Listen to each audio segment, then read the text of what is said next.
Good evening, Voicelings. How are you doing tonight?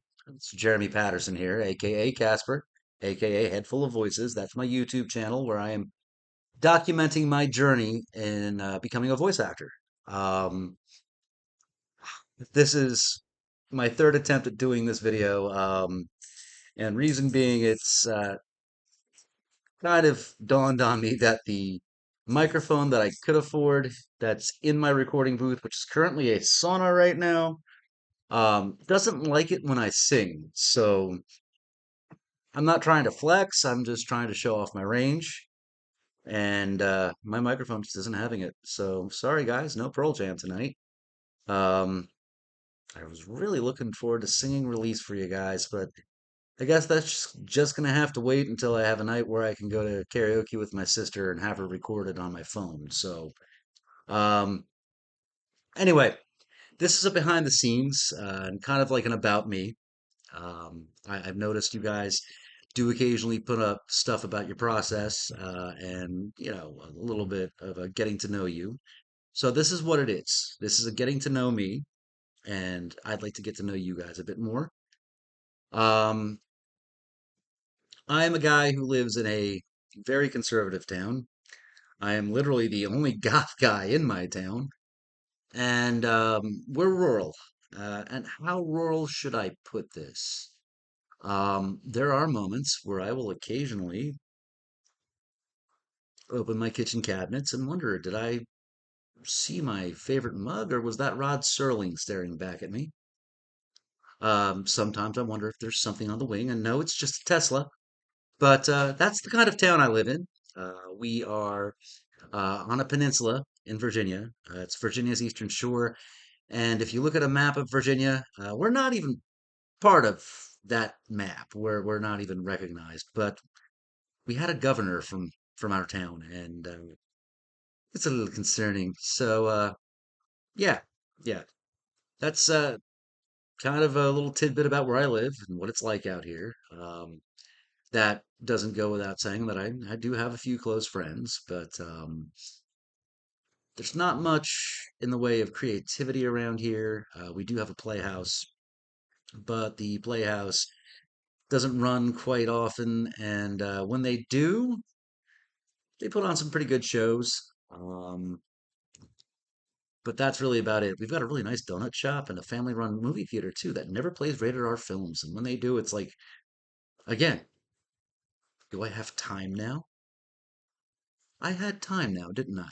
Yeah. But um we were asked a couple of weeks ago though, what Voicelings means to us. To me, it means everything. It means a new start. It means a shot at following a dream. And if you would have known me a few years ago, I'd say back in, say, 2022, I was taking care of a grandmother with dementia. I'm also the caretaker of my oldest son. He's on the autism spectrum. I work as a PCA. And for those of you not in the know, a PCA is a personal care assistant. I work through a local nursing agency. And technically, I'm a nurse, but it's a program where parents take care of disabled children and spouses take care of disabled spouses. And it's a program that seems to be under attack every 6 months. So I'm making do with what I can. And though I am struggling, I'm not giving up. Um, this is a massive opportunity for me. And even though I'm working with limited equipment and I don't have formal acting experience, I do have a lot of life experience. Um, one fun tidbit about me is up until I was 8 years old, I spoke with an Irish accent. This is not me faking it. Me mum and I, we lived in Ireland. We lived in, let's see, County Wicklow, Bray. We lived in Dublin. Um, and most people don't realize that I was actually born in Point Pleasant, New Jersey. And that's because when I came back to the States, the teachers thought I had a speech impediment. And they needed to train it out of me. Well, funny thing there is you can't really train an Irishman out of the Irish out of an Irishman. And you get me around my relatives, and you really don't know the difference between me and them unless you know the subtleties. Um, so that's a fun tidbit. Some not so fun tidbits about me. And before I get into these, I want you all to understand that I am an open book. I'm a survivor, and I wear that proudly. I have a friend right now designing a semicolon tattoo for me. I am getting that as well as my character's sigil tattooed on my arm because I have that much confidence in my original character. I will, at some point, be bringing you guys to him with the people I'd like to bring him to you with. Insomnia kicked my butt last night, sorry. And yeah, you guys will get to know Casper one day. I've been setting goals. My dreams are not just dreams anymore, they are goals. And I look forward to the future because as it stands, I've been achieving those goals. Just take some time. So, um, if we go back to that time period I told you about, taking care of my grandmother, dementia was ravaging her. I was depressed. I'd injured myself on the job. And though I don't look it now, at my heaviest, I was 316 pounds. I am 5'9". I'm still losing the weight. But in order for me to do that, I also had to get into counseling. I'm a proponent for that. If you can get it, get it.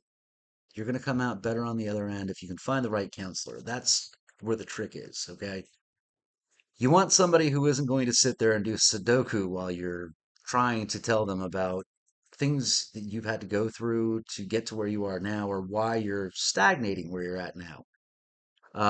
Conservative community, we don't have much in the way of any kind of medical care, especially mental health. And if it hadn't been for the fact that I had a neighbor I used to have, how should I put this? We used to play Insomniac Frisbee in the middle of our road at 2 o'clock in the morning because both of us were going through an insomnia fit. And his mother-in-law was actually my clinician. So small world, small town. If I didn't have her help, I would be way worse off than I am, than I have been. I say am because it's there are days when I still struggle with self-doubt. There are days where I'll still struggle with my image. One of my biggest fights is body dysmorphia. Okay. Um, I grew up in a very dysfunctional household, and some very cruel things were said to me as I was growing up by a few of my relatives. I don't have contact with those relatives anymore for mostly my mental health, but also for my children. Um, my youngest son is not biologically mine, and to anybody with eyes, you can tell. But I have been raising him since he was 4 months old with my ex. We co-parent, we are friends. And that arrangement's worked out for a while. I've been single for like a decade, but through writing and through researching and writing queer characters and wanting to write them respectfully, I started doing a lot of research and I found out, holy crap, I'm asexual. I'm a demisexual man, and that basically means for me, I've got to have a connection. The connection has to be mutual, and if there's no connection, there's no intimate affection. That doesn't go without saying. I am an affectionate person. I'm the first guy who will see a friend and be like, "Come on, get over here. I got one for you." I'm a hugger. I'm a talker, obviously. And that also stems from the fact that I understand loss. Um, Back in 2008, my father passed, and I didn't know him very well. I didn't really feel anything about his death, and that I know it sounds cold for me to say, but he willingly chose to cross himself out of my life, and But that's where it started. And right after him was my stepfather. That affected me. Um, my son passed in 2011, and I still struggle with that one. Sorry. And I'm talking about this with you guys now because this is all stuff I've survived. Like I said, I'm a survivor. I may not have acting experience, but damn if I don't have life experience. Um, I'm open to friendships through Voicelings as well.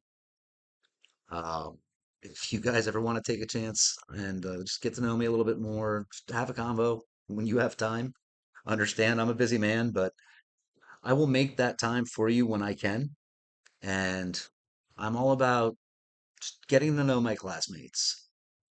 Um, but I'm grateful to Tara for putting this up as an option.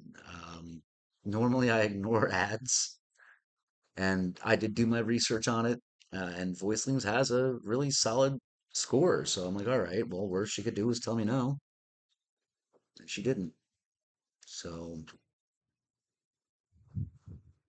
here I am on this road journey we call life, and took a bit of an off. Sorry, I took a bit of an off ramp. Um, Now I'm on the scenic route. Now I'm starting to enjoy the ride a little bit more. And I do know there's going to be speed bumps. I understand there are going to be traffic jams and stressful times, but you know what? I'm going to enjoy the view. I'm going to talk to myself a little bit. I'm going to listen to some really good music, and I'm going to keep moving forward because I'm done standing still. So, um, I'm a guy that'll say I love you and mean it every time because I may not have that opportunity tomorrow.